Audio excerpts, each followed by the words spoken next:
I hope it's like this tomorrow morning, because I'm going to be up at dawn, standing on top of a tall hill in Buckinghamshire with a bunch of Morris dancers to welcome in the May and to welcome you to Colganology.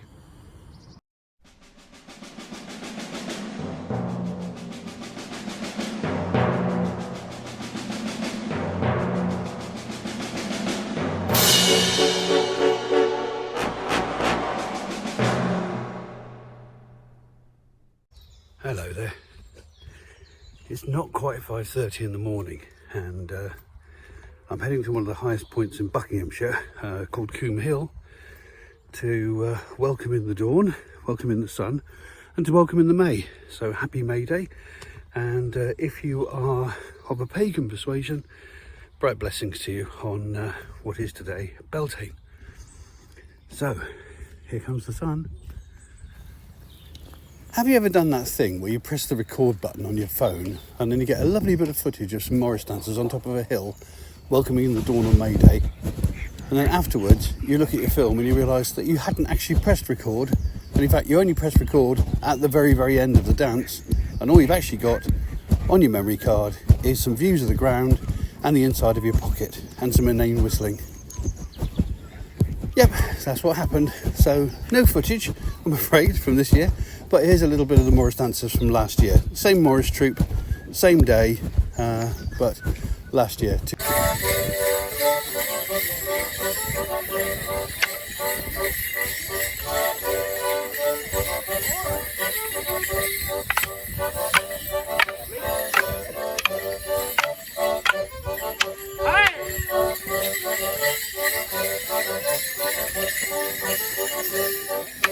This evening I'm going to meet some witches, shamans and astrologers at a local pagan meetup.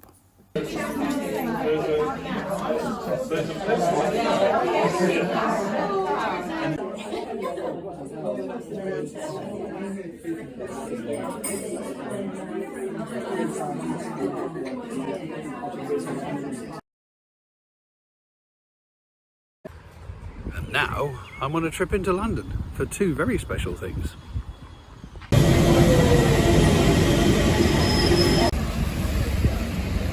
Well, you find me in Stratford in East London and heading for the London College of Fashion.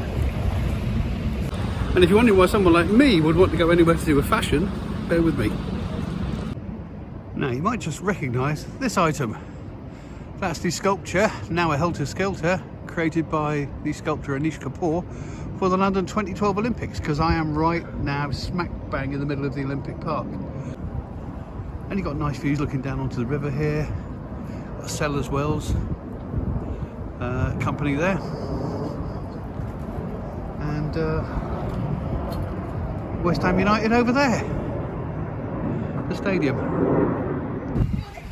Now this is the roof of the London Aquatic Centre, which is where all the swimming events took place during the 2012 Olympics. And this is what I've come to see.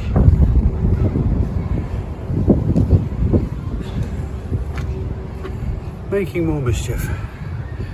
Folk costumes in Britain.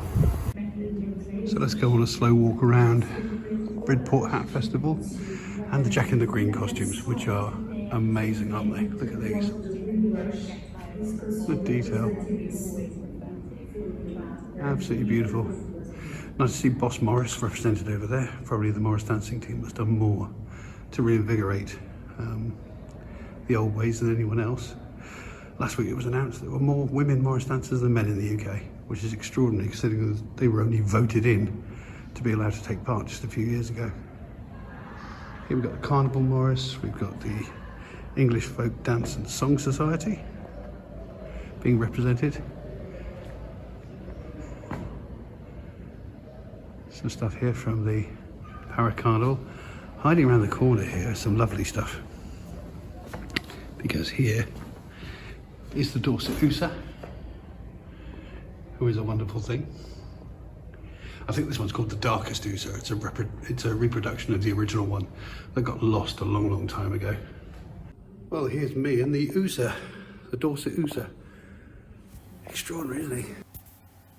The image of this particular character this folk costume is ingrained on my mind because during my childhood we had a copy of the Reader's Digest book, Folklore, Myths and Legends of Britain, which my dad had bought, and as you can see, the Dorset Ooser is on the front cover, and it's a very, very potent memory for me because I used to look at this book a lot as a kid. And since the passing of my dad, I've now got his copy. I've got his 50-year-old copy here. And this is one of the Minehead Osses. 3 of these were dancing around the streets on May Day just a couple of days ago. This is a copy of the Sailor's Oss, or maybe the old Sailor's Oss. It's a wonderful thing.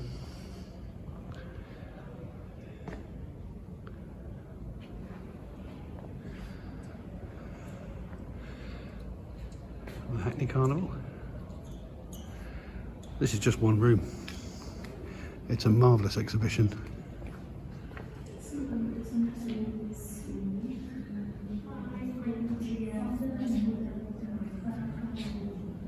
And you can't have an exhibition of folk costume without the Mary Lloyd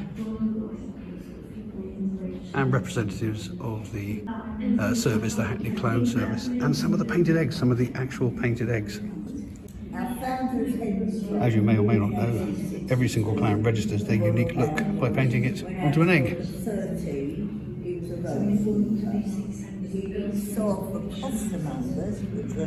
Pearly Kings and Queens. They would be selling their wares. Whitelands College. And back to the hats. And that's just one room. Some more carnival costumes here. And there's a wonderful maypole, which is quite nice to see. And this extraordinary obvious here. It's the bow of the London City Morris with his wooden horse. Here we've got various Morris jackets. There's hundreds of these wonderful little dolls here representing lots of different events and costumes around the country. Beautiful. And look at the work that's gone into these. It's fabulous.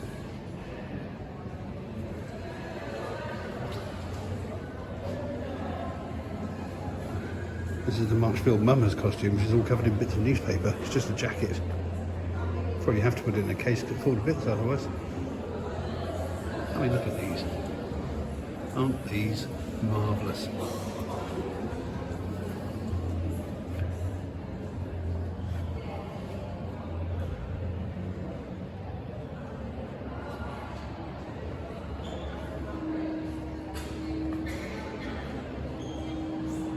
Well, that's the second room done.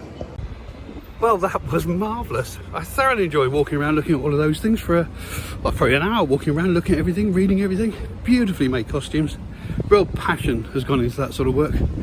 So now I'm going to get myself back into central London, where I'm going to an exhibition by someone who's been a bit of a hero of mine for a long, long time.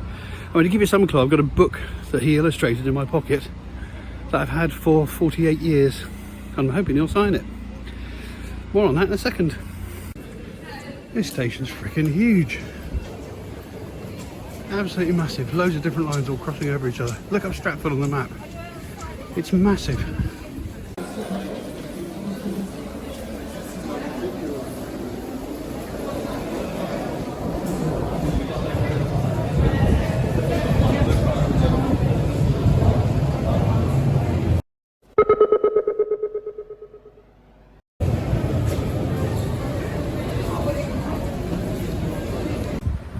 Well, there's another London icon. I'm sure you'll recognise the BT Tower. So this is where I've come to this evening, and you might get some idea about whose artwork I'm going to look at. I'll just give you a little glimpse in the window. Yeah, does that book give you a clue? That's right, Roger Dean. Just behind him on the wall there, you can just see the painting close to the edge. Well, yes, I am so excited.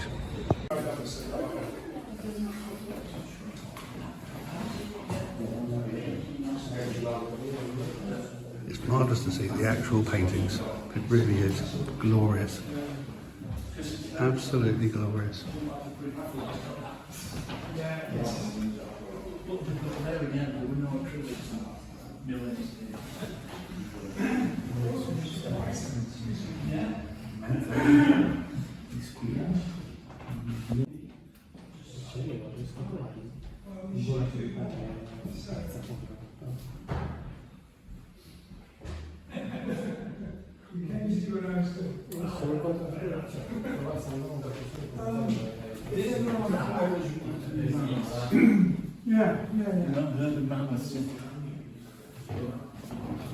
Sure, it does.